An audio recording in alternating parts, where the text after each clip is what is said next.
When deception wears a crown, truth becomes the sword. The child is the mirror. Protect the mirror. Legacy isn't stolen, it's surrendered. Guard yours. The tweet reveals how innocence is often used as a shield for deception. When the spectacle gets loud, the truth stays quiet, but it's still there, waiting to be blamed. Legacy isn't something you chase, it's something you protect. And the child always is the mirror. This isn't about drama, it's about clarity, care, and choosing what deserves to be remembered. The tweet accuses Chrisane of being a federal informant who allegedly caused Blueface and his associates to be arrested.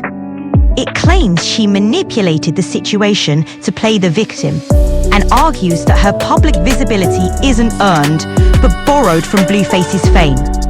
It also critiques her music and behavior, suggesting she should step away from the spotlight.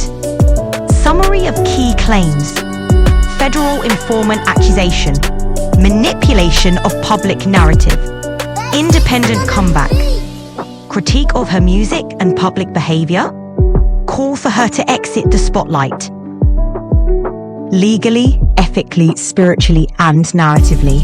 Because this kind of public spectacle isn't just messy, it's dangerous when a child is involved.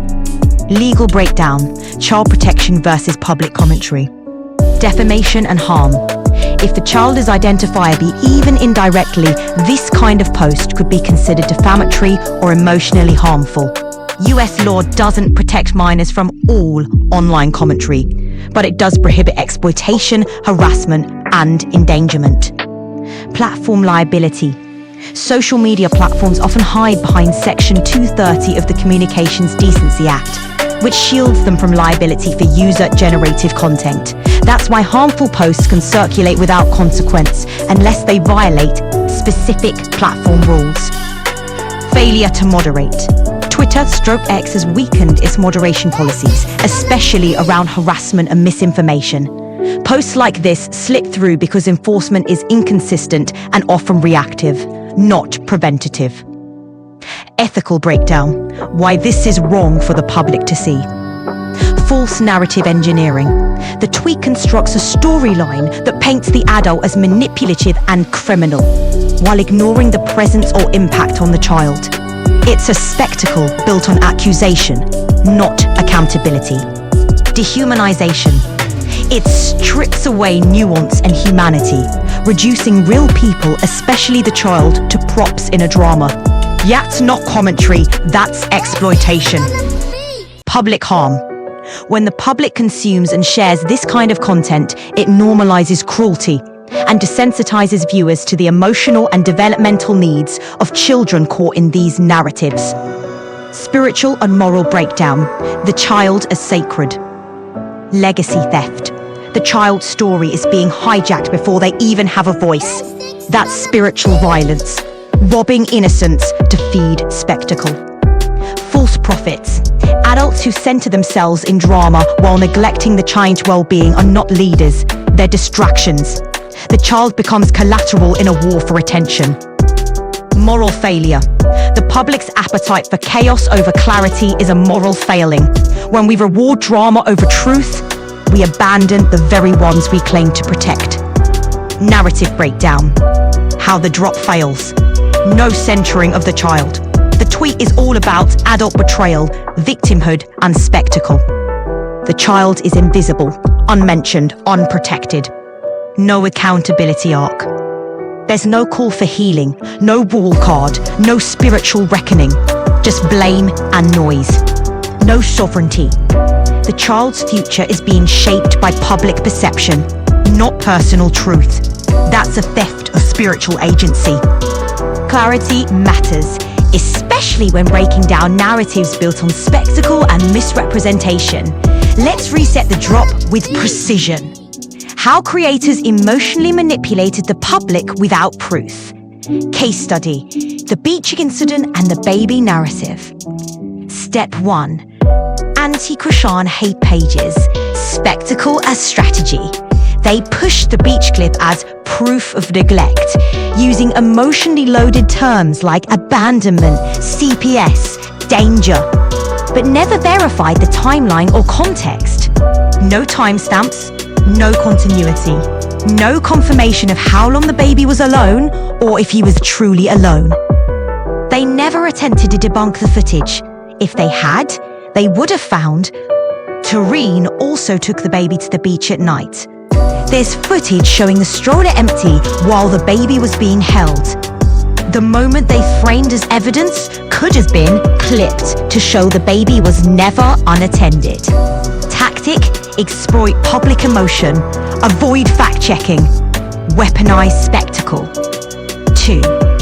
Pro-Krishan creators, emotional shielding without clarity. Instead of directly addressing the footage, they leaned on emotional appeals. She's healing. She's doing her best. Y'all don't understand her journey. No timeline breakdown. No counter footage. No clarification moment. They miss the opportunity to dismantle the hate narrative with actual evidence. Tactic: use sympathy and spiritual framing to deflect. Protect image, not truth. 3. Shared manipulation strategy. Both sides use the baby as a symbol, either of neglect or resilience, to push their own agendas. Neither prioritized truth. The stroller moment became a spectacle, not a verified event. Final rule: if you don't debunk, you're just performing. Creators who claim to care about truth must be willing to verify, clip, and clarify. Otherwise, they're just part of the same spectacle they pretend to expose. Direct breakdown of how both anti-Christian and pro-Christian creators emotionally manipulated the public around the hot car incident, despite the actual timeline and facts being verifiable. Rule breakdown: the hot car spectacle. Incident summary. Christian asked someone to bring her baby to the car while she argued with Blueface about wanting to work. From the moment she stepped away to the moment she returned, 28 seconds passed. The baby was never left alone in the car. He was in his stroller, surrounded by her team, as they were all preparing to leave for the wig shop. Anti-Christian hate pages, manufactured neglect narrative. They framed the moment as child endangerment, claiming she left her baby in a hot car to argue with Blueface. Videos like Christian Rock leaves Junior in a hot car to argue with. Videos like Christian Rock accused of neglect for allegedly leaving her, videos on YouTube. And Christian Rock leaves us in a hot car to attack Blueface amplified this narrative without verifying the timeline or showing the full context. They ignored the fact that the baby was never placed inside. The team was present and preparing to leave. The stroller was out inside a sealed vehicle. Tactic: use emotionally charged language, hot car, neglect, CPS, to trigger outrage and drive engagement. No timestamps, no verification, no accountability. True Christian creators, in emotional defense without debunking. Supporters responded with spiritual and emotional appeals. She's overwhelmed. She's doing her best. Videos like Christian Rock responds to Sun incident, vocally even responding to the drama, did not clarify the 28-second timeline or show the baby's actual location. They missed up the chance to dismantle the false narrative with direct footage or breakdowns. Tactic: shield with emotion, avoid hard facts, let spectacle linger.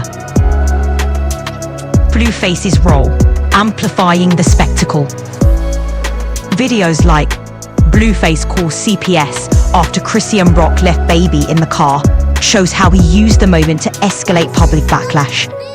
His response added legitimacy to the neglect narrative, despite the lack of evidence. This fed both hate pages and drama channels, turning a 28-second moment into a viral scandal. 4. What actually happened? Christian asked someone to bring the baby to the car. She stepped away for 28 seconds. The baby was in a stroller, outside with her team. They were all preparing to leave for the wig shop. Final rule: if you ignore the timeline, you're just performing. Both sides used the moment to push their own emotional agendas, but neither prioritized truth. The baby wasn't in danger. The car wasn't sealed. The team was present. The timeline was short, yet the spectacle became the story. Here's how both sides emotionally manipulated the public around the car seat incident at Blueface's house, despite the facts being visible and verifiable. Incident summary: Chrishon arrives at Blueface's house with her baby and food, reportedly McDonald's, claiming he asked her to come. Things escalate. She alleges Blueface hit her while she was holding the baby. To protect her son, she places him in the front seat momentarily to deal with Blueface. Blueface records, claiming the baby had no car seat and makes derogatory comments. Chrishon then places the baby back into the car seat in the back seat, which can be verified by the shadow of the handle through the tinted window. Well, how it escalates. And she alleges Blueface hit her while she was holding the baby, and keeps pushing the negative narrative. No car seat, unsafe transport, unfit mother. Ignored the context. Chrishon was allegedly being assaulted while holding her baby. Never acknowledged the visible car seat or the fact that the baby was returned to it. They amplified Blueface's claims as if they were verified facts. Tactic: exploit fear and outrage. Use Blueface's voice as proof. Ignore visible evidence. M. Pro-Chrishon creators. Emotional defense without full debunking. Focused on her emotional state and the alleged assault, framing her as a mother under attack. Didn't clearly break down the timeline or point out the visible car seat handle through the tinted window. Leaned on sympathy and spiritual framing, but missed to dismantle the false narrative with direct visual evidence. Tactic: shield with emotion, avoid hard facts. Let spectacle linger. M. Blueface's role: orchestrating the spectacle. He recorded and narrated the moment, claiming the baby had no car seat. Made derogatory comments about the child to escalate public backlash. His framing fed both hate pages and drama channels, turning a protective moment into a viral scandal. M. What actually happened? Chrishon arrived with her baby and food, reportedly at Blueface's request. She was alleged while holding her son. She placed the baby in the front seat momentarily to protect him. She then returned him to the car seat in the back seat, visible through the tinted window. M. Final rule: if you ignore the context, you're just performing. Both sides used to push emotional agendas, but neither prioritized truth. The baby wasn't transported unsafely. The car seat was present. The context was urgent. Yet the spectacle became the story. They call it content. We call it control. Behind every vulnerable share is a brand strategy. Behind every silence, a power play. Creator politics isn't just drama, it's doctrine. It shapes what we see, what we feel, and what we're allowed to question. So let's name the game. Let's expose the contracts. And let's center the child, not the algorithm.